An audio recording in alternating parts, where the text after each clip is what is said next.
Alejandro, Sí. ¿estás ahí? Sí, ahora se escucha bien. Ahora se escucha bien. Sí, nos estabas diciendo el tema de que teníamos una cuestión interna y una cuestión externa, y ahí colapsó la comunicación.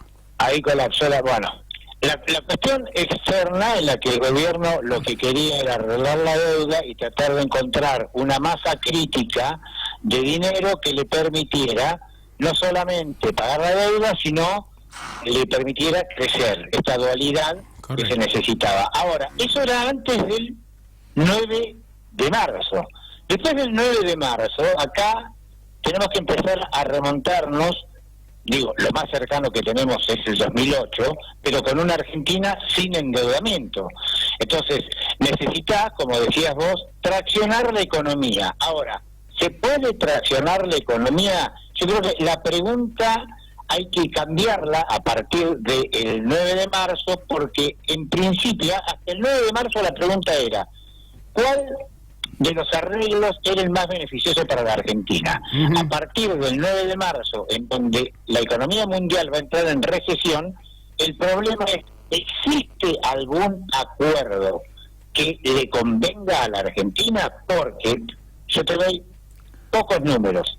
Si vos arreglás y reperfilás, como dicen, toda la deuda de excepción de la que le tenés que pagar a los fondos externos para el año 2020, tenés que pagar cerca de 10.000 millones. Así es.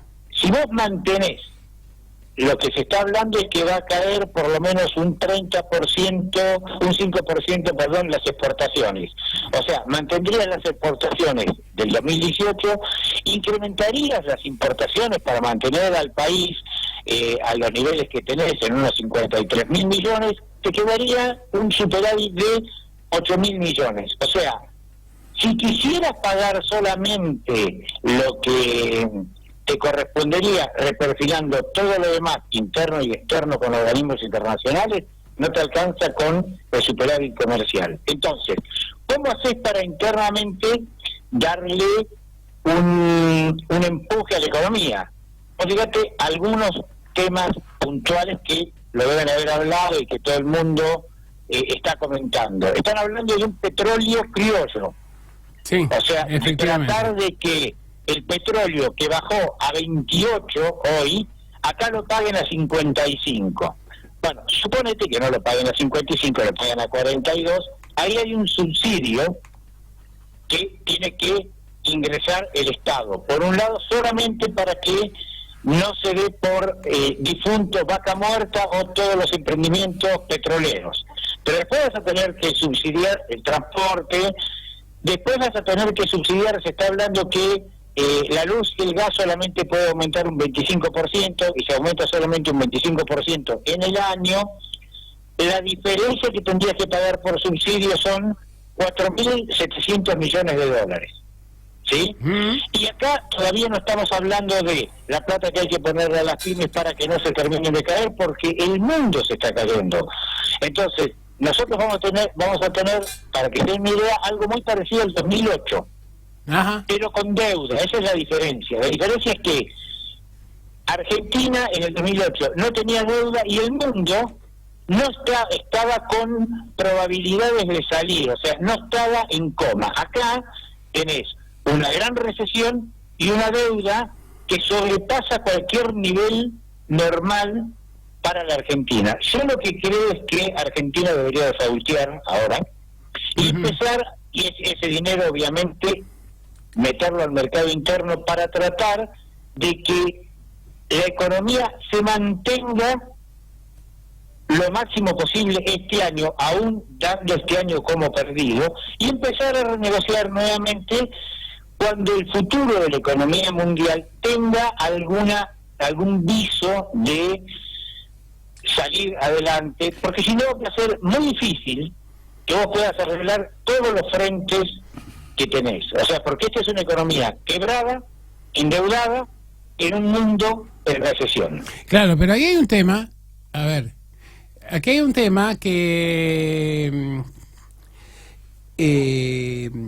me parece que hay que tener en cuenta, y es el hecho de que uno puede preguntarse, digamos, ¿el momento de devaluar era este o el momento de devaluar era el 10 de diciembre y sancionar el default? Evidentemente las condiciones externas cambiaron, pero así vos has tenido una salida muy importante de divisas, has postergado todo el proceso de recuperación económica y encima en el momento en que vas a declarar el default lo haces en medio de una pandemia que exige una acción del Estado enorme, por fuera de un esfuerzo tremendo. Y además hay otra cuestión, que ¿cómo podés impulsar una recuperación económica con el petróleo criollo?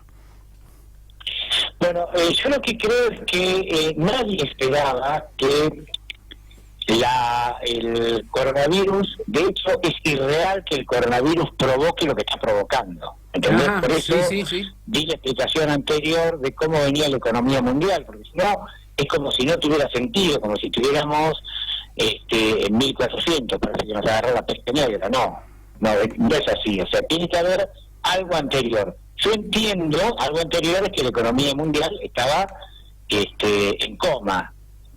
Ahora, yo entiendo que el gobierno creo que se le vinieron los tiempos encima. No creyó de que esto fuera a tener las magnitudes que tuvo, no creyó que iba a tener el desarrollo y la velocidad de la degradación que está teniendo la economía mundial, y por lo tanto, por eso dije que me parece que la hoja de ruta que el gobierno tenía hasta el 9 de marzo es una, y a partir del 9 de marzo vamos a ver qué es lo que hace, porque la lógica que tenía no era una mala lógica esta de la vereda del medio entre el default y no jugar para el mercado, era bastante lógica y tenía sentido. Lo que pasa es que esa lógica ahora no tiene más sentido. Entonces me parece que hay que ponerse a ver los números otra vez, y obviamente el default yo lo estoy tirando porque lo que creo es que hay que ponerse a rever los números nuevamente, porque el default en realidad antes del 9 de marzo jugaba como mediador para cada vez que los bonos empezaban a subir su precio, tiraban el default para que bajaran, porque al bajar el valor en el que están los bonos, la quita puede ser mayor. Entonces tiene un sentido en el juego que se estaba disputando. O sea, ahora ya no tiene ningún sentido. Lo que vos necesitas es que no tenés dinero externo que te presten, que tenés que pagar y que necesitas reactivar una economía que, si el 2020 sigue como viene, es el tercer año que tenés de caída del producto. Sí, y además, pero aquí hay un tema, ¿no? Realmente, si uno lo analiza en términos de racionalidad económica, ¿vale la pena impulsar vaca muerta con estos precios internacionales del petróleo? No, Vaca Muerta está muerta, pero no solo Vaca Muerta está muerta. El Presal de Brasil también está muerta. Así es. O sea, en realidad la jugada de Putin para terminar con el espizo norteamericano es brillante. Ahora, bueno, el mundo va a tener, en un momento muy complicado, el mundo va a tener que hacerse cargo de eso. Comentábamos este tema de Putin con Guillermo Moreno, pasada, él no estaba muy de acuerdo, pero evidentemente se está frotando las manos, porque al enfrentarse internamente en el marco del OPEP con Arabia Saudita, que todos sabemos que es el aliado principal en Oriente Medio de los Estados Unidos, como la producción de Estados Unidos, no sé, lo sabrá usted mejor que yo, Alejandro, no sé si el 70-75% es por fraccionamiento hidráulico, con lo cual, si el precio del petróleo sigue bajando, está convirtiendo en antieconómica la producción de gran parte del petróleo en los Estados Unidos. Con lo cual, aquí lo que estamos viendo es que este tema del coronavirus está siendo utilizado en esta guerra comercial, que yo creo que no es únicamente entre Estados Unidos y China, porque se ve que Rusia también a veces tira para un lado, a veces tira para el otro, y me parece que es el más vivo de todos. Sí, eso es obvio, que es entre tres, sí. El poder mundial se está disputando entre tres, aunque dos solamente sean los que tienen posibilidad de quedarse, entre China y Estados Unidos, pero Rusia juega un papel no solamente determinante, sino que esta jugada atenta no solamente contra el petróleo hizo Estados Unidos, que necesita un valor mínimo de $45 a 50, sino que atenta contra el dólar.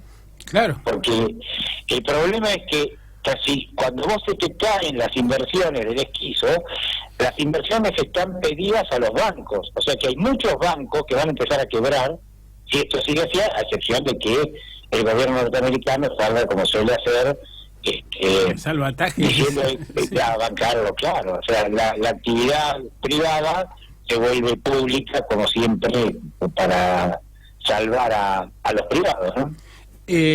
Digamos, siempre hacer proyecciones o pronósticos resulta molesto, pero bueno, a los economistas a veces es casi imposible no pedírselos. ¿Vos cómo pensás que puede llegar a impactar esta situación en la economía argentina de acá a un periodo entre 6 meses y 2 años? No.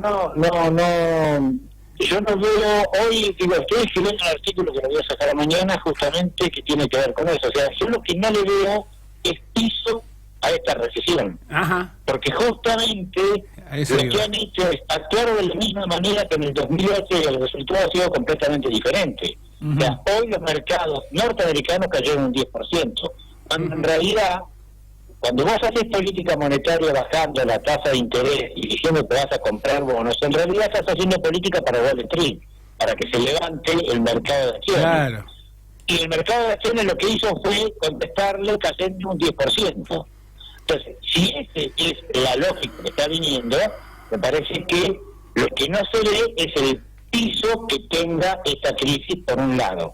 Como uno no ve cuál es el final del túnel, tampoco sabe cómo va a maniobrar de ahora en más el Ministerio de Economía argentino y la política argentina, el presidente, y va a cambiar esta lógica que venía trayendo hasta ahora, porque esa lógica no sirve más. Porque no vas a poder hacerlo, por más que vos quieras.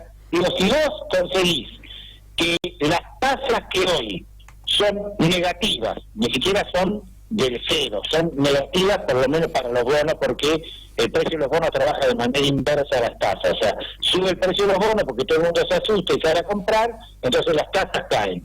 Las tasas hoy de los bonos son negativas. Sí.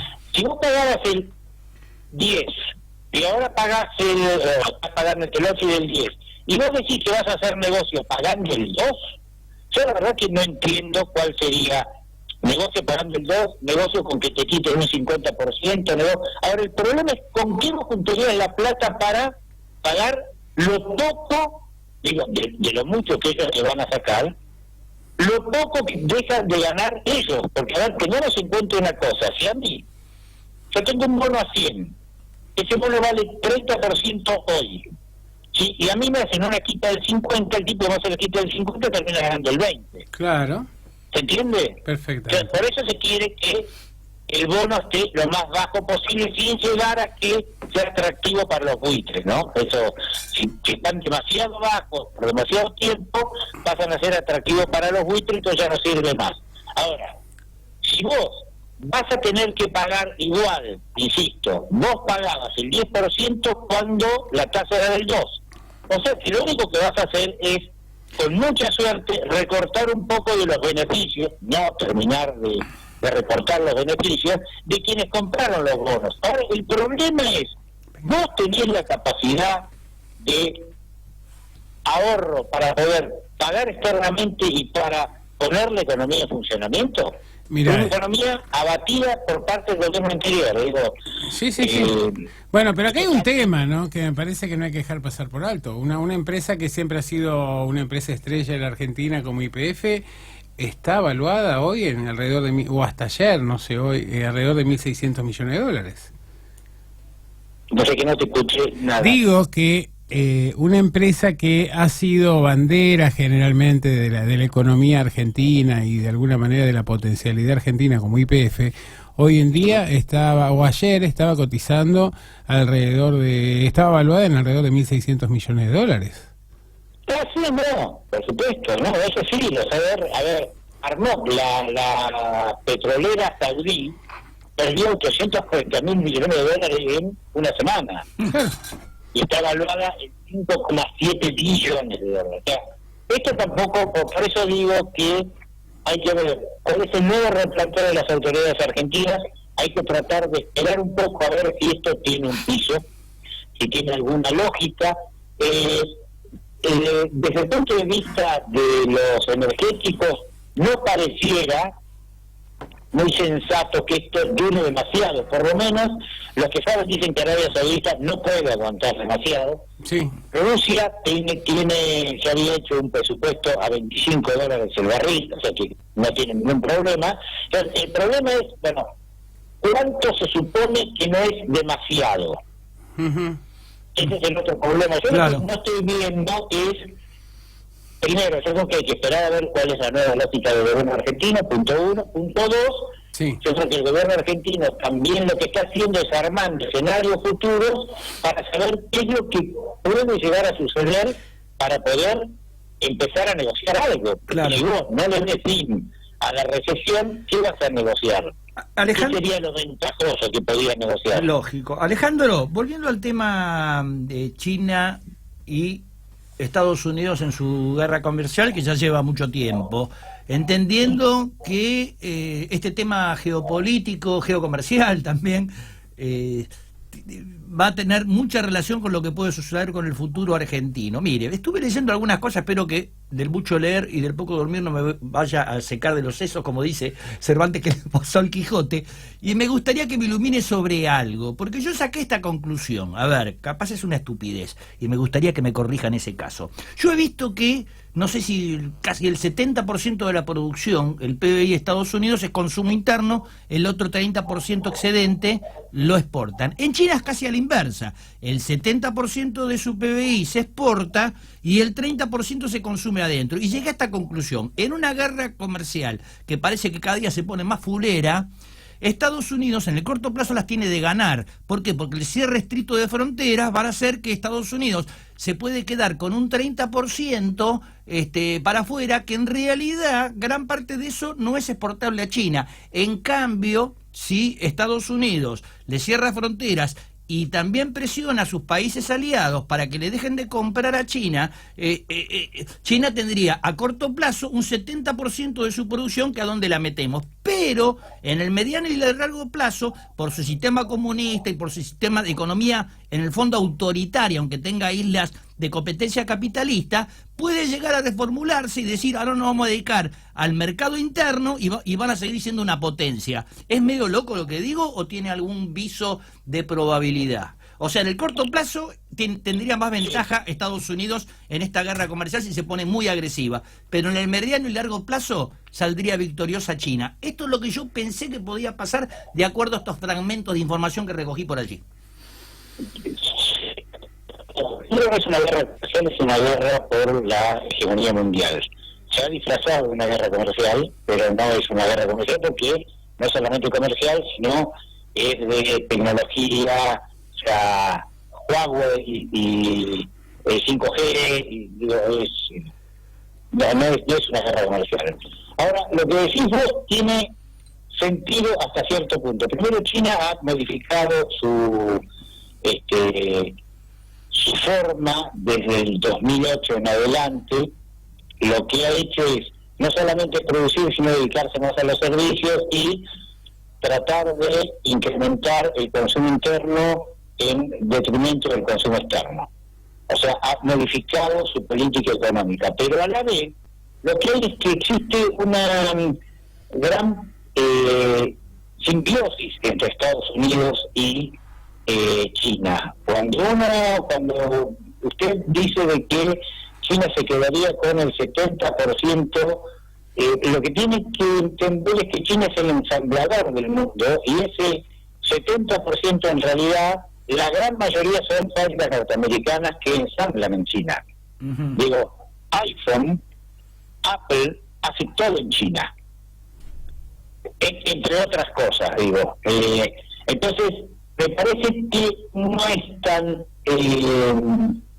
directo, no es tan lógica la jugada. Yo no creo que a ninguno de los dos le convenga. Yo entiendo que Estados Unidos, da sus magnitudes, igual que China, da sus magnitudes y le da el tiempo, pueden funcionar independientemente sin tener que vender afuera. Creo que, eso estoy de acuerdo con vos, Estados Unidos siempre fue uno de los países más cerrados del mundo y por lo tanto su consumo es interno, aunque le venda a la clase media del mundo y que ellos son de libre mercado, bueno.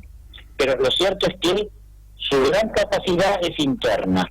Es cierto que China no tiene esa capacidad, pero creo que hay una simbiosis que es mucho más difícil de que esta guerra sea solamente yo me cierro, él se cierra y quién es el que tiene para ganar. En realidad, en el corto plazo sí es posible que Estados Unidos tenga posibilidades de ganar, pero me parece que el problema está no solamente en una cuestión comercial, el problema está en una cuestión de tecnología. No, me parece que ya eso quedó afuera. Uh-huh. Y pero, no veo que sea tan claro. Claro, pero esa guerra tecnológica no puede estar perdiéndola, porque así como Arabia Saudita es el gran aliado en Oriente Medio, en Europa sabemos que es Inglaterra. Resulta que el año pasado Inglaterra ya firmó convenios por el 5G con China, cosa que le molesta demasiado a Trump, ¿no? Estados Unidos la guerra geoeconómica y la guerra geopolítica la está perdiendo hace mucho tiempo. Uh-huh. Pero la guerra tecnológica también, el 5G está haciendo lo que puede para tratar de reducir las consecuencias que va a tener. Ahora, políticamente y geoeconómicamente, se retiró de Siria, se fue de Irak, tiene problemas con Irán, no ha podido cerrar, tuvo que cerró su acuerdo con Europa, cerró su acuerdo con Asia, revisó su acuerdo con que fue con el único que se acuerdo de ventaja, fue con el NAFTA, que lo volvió a revisar. Ahora, Estados Unidos está en franco retroceso en todos los lugares. Uh-huh. Por eso yo no sé, yo creo que esto me parece que forma parte del juego, pero este juego me parece que se le fue de las manos. Esta crisis mundial no favorece a nadie. Obviamente que al que menos le favorece en este momento para mí es a Estados Unidos, no a China. Bueno, Alejandro, te agradecemos mucho. Invitamos a nuestros oyentes a leer tus artículos de El Tábano. ¿Decí dónde? En El Tábano Economista. ¿Dónde? ¿Hola? Hola, sí. Ah, sí, decinos bien la dirección web del Tábano. Es El Tábano Economista, lo googlean, El Tábano Economista WordPress. Perfecto. Y bueno, ahí tenemos análisis actualizado y yo creo que si tenés que mantenerte unos días guardado ahí en tu casa, vamos a tener incluso una producción más fecunda y más generosa todavía de la que tenemos hasta ahora, ¿no? Sí, esperemos que sí. Bueno, muchísimas gracias y un enorme abrazo. No, un abrazo para todos y para la audiencia. Muy bien. Bueno, ha sido Alejandro.